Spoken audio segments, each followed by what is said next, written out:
GDP, first look, first quarter, a disappointment. The annual rate, 1.6% between January and March. The expectation was 2.4%. This is a much lower than anticipated number. We were expecting stronger growth, as you said, lower than expected. If we look at the price index, it's higher, 3.1%. The consumer is slowing down. Inflation remains high. How do you spell stagflation? Weaker growth, higher price action? The worst of both worlds, really. The stagflation conversation perhaps back. Stagflation is not a headline that Biden is going to want to see. Jamie Dimon warned of the risk of stagflation. This is what you call stagflation, and potentially, I hate to say that we're there, but, you know, when you have a slowing economy and at the same time you have increased prices, it's not a great place to be.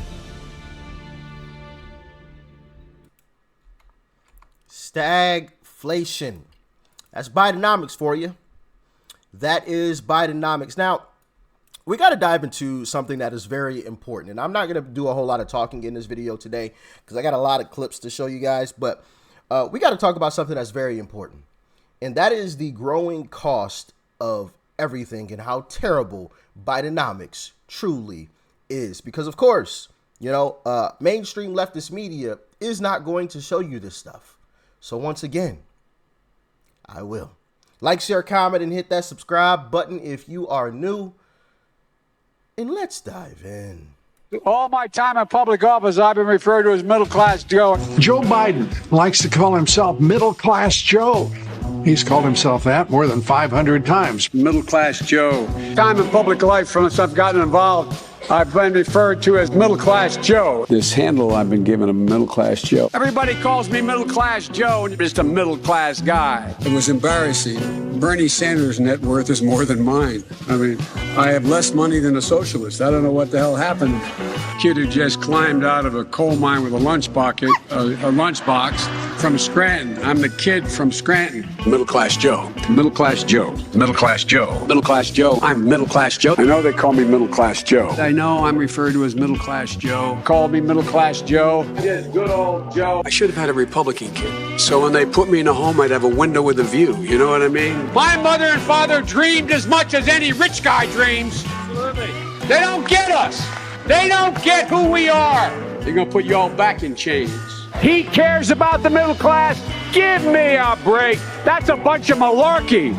This guy doesn't have a clue about the middle class. Not a clue. I know I'm called middle class Joe. Biden and his wife Jill reported earning $11 million in 2016 and $4.6 million the year after. I made a commitment. I'd never own a stock or a bond. I'd never be involved in a business venture. I'd never accept an honoraria. And my net worth is what it was when I started, $55,000 to $150,000.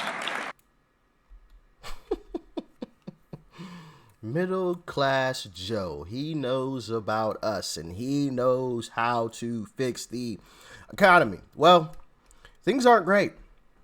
Things are actually really, really terrible.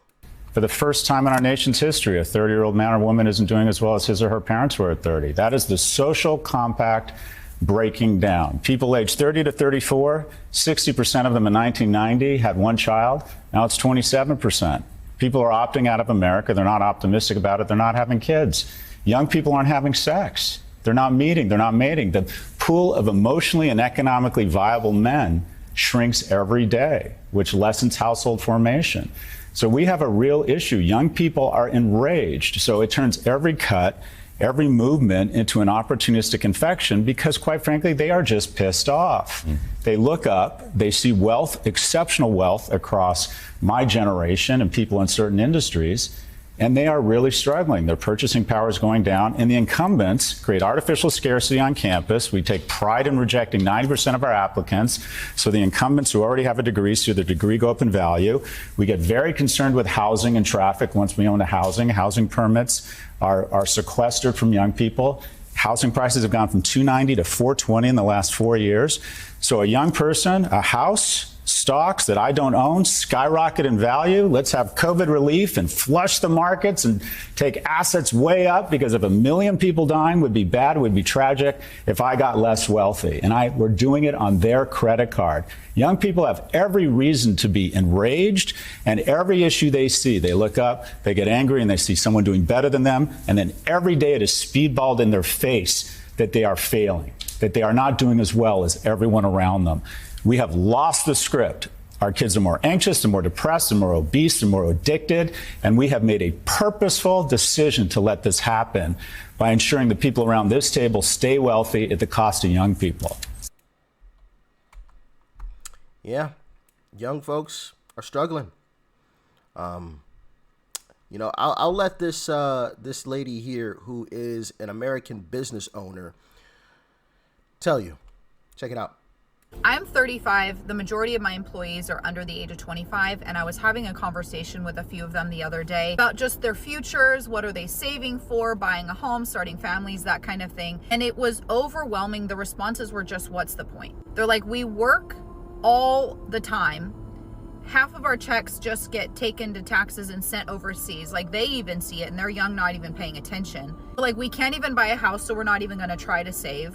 We can barely think about starting a family because I can barely afford to live on my own. It's so heartbreaking. Like, there's no hope. Even when I was in college and I was able to buy a home, and my friends, you know, they were able to do the same and start families. It was feasible. It was doable. And it's so disgusting how much damage has been done in such a short period of time. And it blows my mind that people are still going to vote for it. Like, look around. Nobody's having a good time. And in my personal opinion, the ones that are actually having a good time don't have any idea what's going on. Because if you really know what's going on, it's really hard to show up for life now. And I'm not trying to be negative. I get a lot of people might come, oh, you're just a Debbie Downer. It's reality. And I am not going to ignore it. I've just never been the type to just sit back and ignore reality. And it's so prevalent and it's so obvious now. The damage, the just destruction of this poor country and what it's doing to a generation that are growing up trying to do their best, and there's nothing for them. There's no future for them. What are they saving for? Like, if we continue, if in November this happens again, we won't make it out. Like, this is so sad. I'm 35.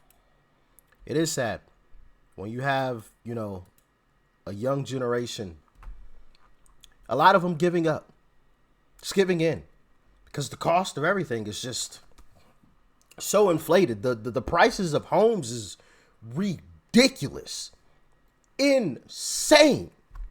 And it's not like the quality of the homes has like grown exponentially or anything. As a matter of fact, I'm sure some of you might argue the quality of homes has actually gone down.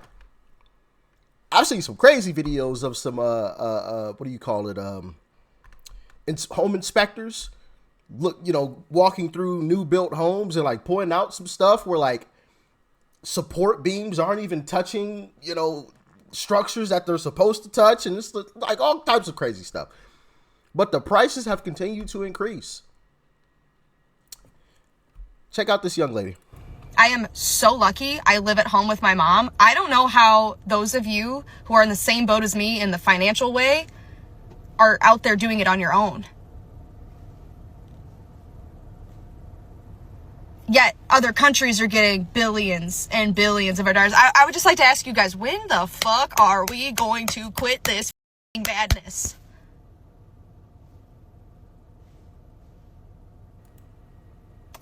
Bullshit.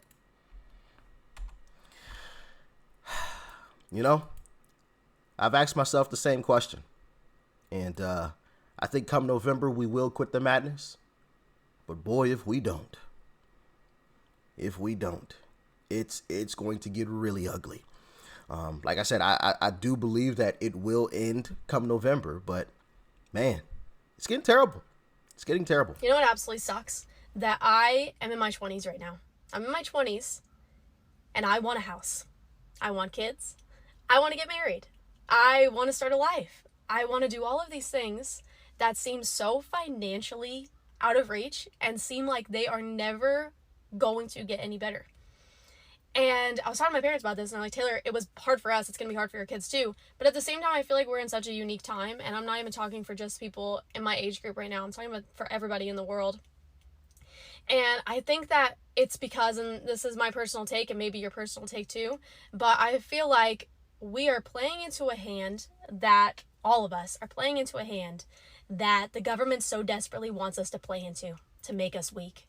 And this hand is not knowing or ignoring the fact that united we stand, divided we fall. And I feel like so many of us are jumping into a category of Republican or liberal, or I voted for this or I voted for that, or I'm against this or I'm against that we forgot that we're all on the same team. And we're so divided. I think we've never been more divided, especially in my country. And I think we're playing into the hand that they want us to play into. We're just walking into it. I don't know. She does have a great point. And I've said this in past videos, united we stand, divided we fall. We are really and extremely divided in this country currently. And it's not going to get fixed with this administration.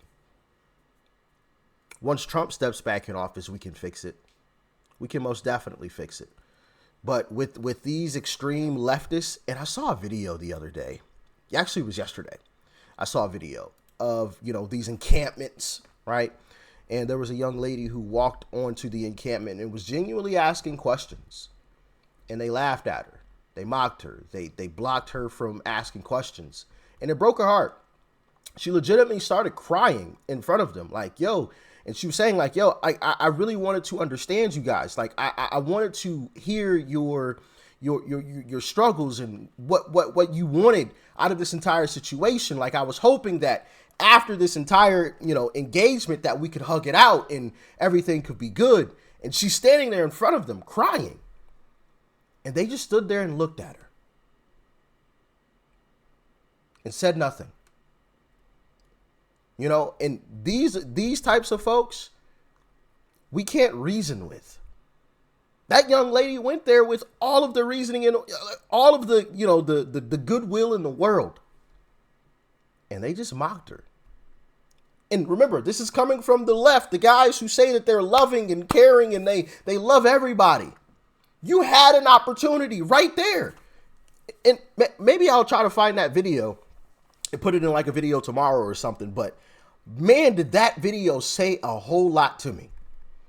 That said a whole lot to me. And like I said, it's not going to get fixed with, this administration. This administration created these types of individuals.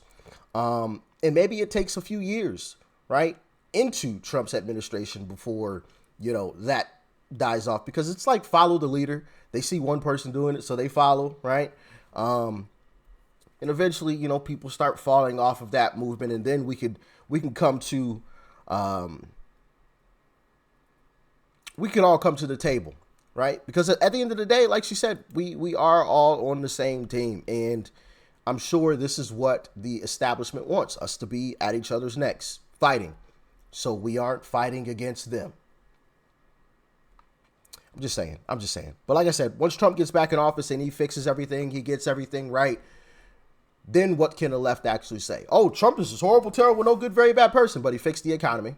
He closed the border. He's actually doing things for Americans, bringing American jobs back to America, right? So then what can they actually say? Then we can all, I feel like we'll all be able to come to the table and say, hey, look, it's those guys that were really the bad guys. It wasn't actually Trump. Let's all come to an agreement on that at least. And let's all kumbaya. You know what I mean? But yeah, what do you guys think? Let me know. I do think the current situation is absolutely tragic. And Joe Biden's talking about raising taxes even more, letting Trump's taxes fall off. Check it out. No one in America will pay a single penny more in federal taxes if they make less than $400,000 a year. By the way, that tax cut expires next year, okay? Well, let me tell you something. It's going to stay expired and dead forever if I'm elected. President Biden is promising to let Trump-era tax cuts expire next year if he wins a second term, meaning that millions of Americans could soon face even steeper tax bills. Call for number one is the tax cuts set to expire and the impact on married filers. That's how much everybody would pay more. So, for example, if you have 2 kids, you're looking at $2,400 more. 3 kids, $7,500. With tax cuts set to expire for single filers, you're looking again, that's a pretty hefty. More money spent. Bottom line. More money spent. That's Joe Biden's economy. Joe Biden's economy. Take more, give more, just not to Americans. Give more to other countries and illegals. Goodness gracious. We got to fix this, man. We have to fix this. Y'all let me know what you thought about this one in the comment section below. Like, share, comment. Hit that subscribe button before you go. Peace and love. I'm out.